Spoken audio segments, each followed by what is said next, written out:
Welcome! In front of me I have Huawei Watch GT 5 and I'm gonna show you how to enable and how to disable the silent mode. Basically how to mute and unmute the sounds on your watch. First thing we need to do is to wake up the screen on our watch, and you can do it by pressing the crown button. Once you wake up the screen, press the crown button again to open the menu.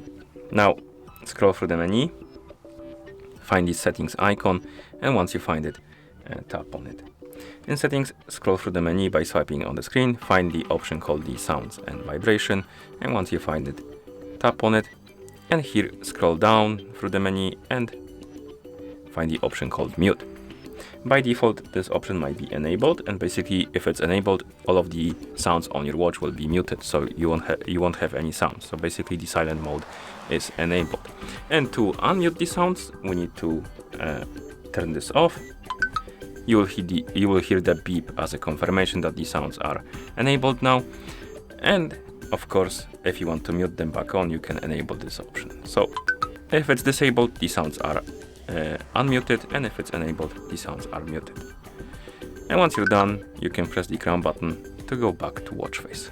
And that's how you enable and how you disable the silent mode on this watch. Thank you for watching. If you found this video helpful, please consider subscribing to our channel and leaving a like on the video.